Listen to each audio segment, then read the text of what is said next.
David Paul here in the KHOU 11 Weather Center. It is 8 o'clock. We're in the middle of hurricane season, so this is our daily 8 o'clock complete tropical update outlook. We'll look at all the details going on in the tropics. Before we get to that, just wanted to quickly touch on some of the rain we're having across the state. It's been raining across the I-10 corridor all day today, but we haven't had any type of significant flooding issues in the hill country or central Texas. We still have some lingering showers this evening near Galveston Bay, Baytown, League City, now Texas City. I see you got a pretty good little shower right there. There's San Leon, there's Texas City.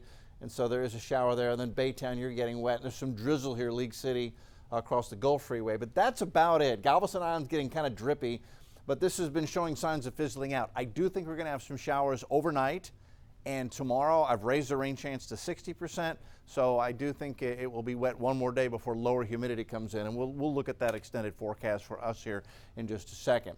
Okay, you are here, we are here, September the 6th.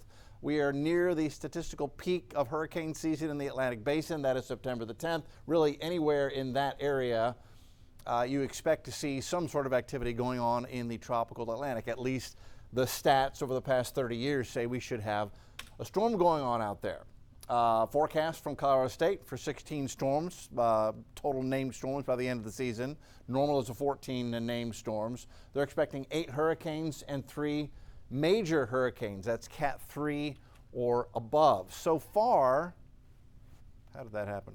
So far, there's the extended forecast. So far, we have had one hurricane. We've had one hurricane, and that was our only hurricane, and it was a major hurricane. It went to Cat 5. There we go. Aaron went to Cat 5. All the other 5 storms, at a total of 6 so far, have been very weak, short-lived tropical storms.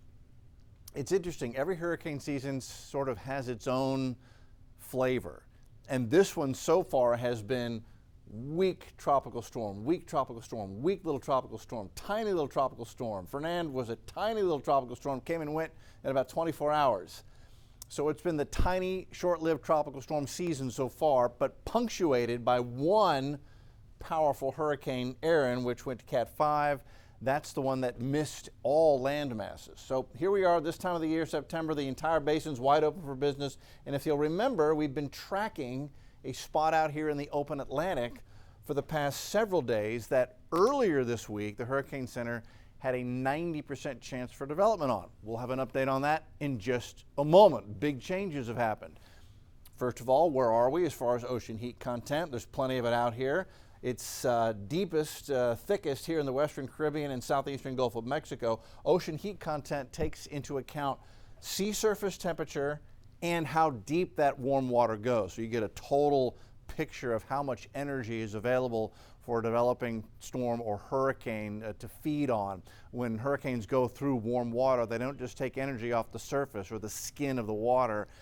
They'll upwell water from hundreds of feet down, and that's why we want to know how deep does that warm water go, because it's feeding on that energy that's even below the surface, and that gives us an idea of how much energy is there to feed a developing storm. Again, right now, if a storm were to develop, plenty of energy here in the Western Caribbean. Still enough energy to form a storm in the Gulf, but it's not as high as it is in the Western Caribbean. What are the actual sea surface temperatures?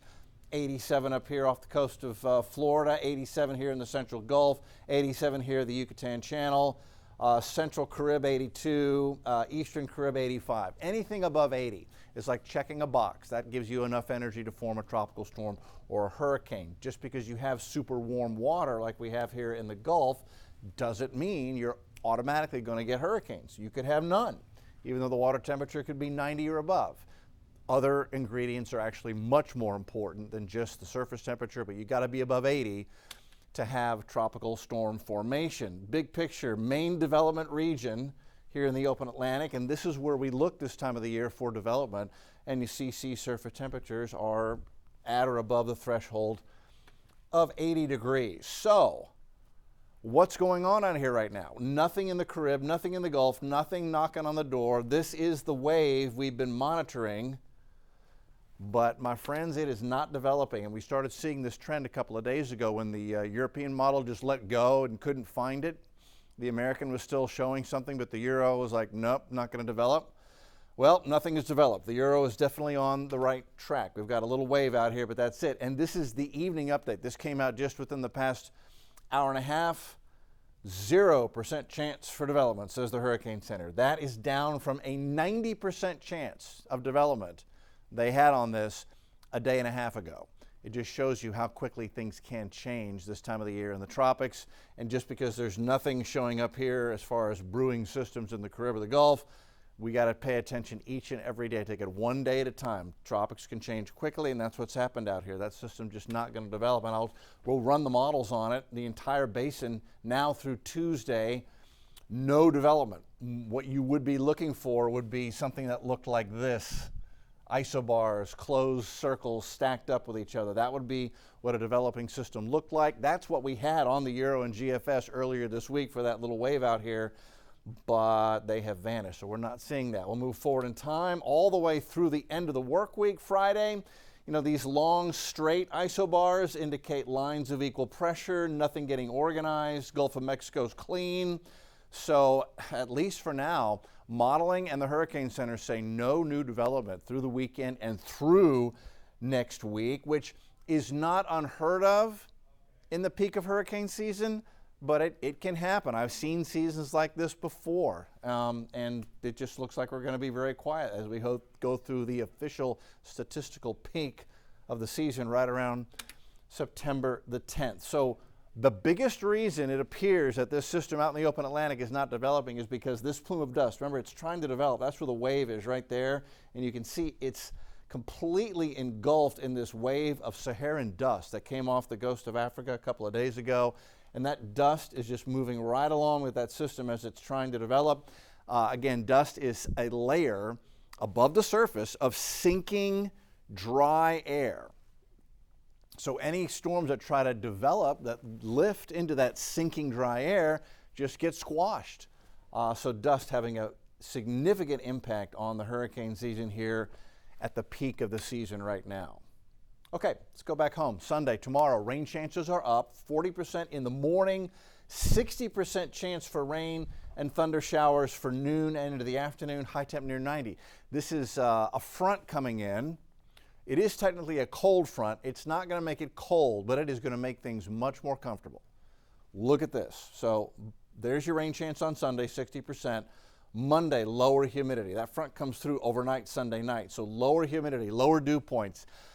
And it just makes everything feel so much nicer when the humidity drops. And so we'll have a high near 90 on Monday, but you'll notice the humidity is lower and that drier air cools off quicker. So Tuesday morning, a low of 68. Wednesday morning, low of 67. If you're a runner, if you're a walker in the morning, you will notice the difference. You'll have a lot more energy when your body doesn't have to work so hard to cool itself. Lower humidity makes that happen. That's where we stand. All right, it's Saturday night. Next live broadcast at 10 o'clock on KHOU 11 News at 10. We'll see you then.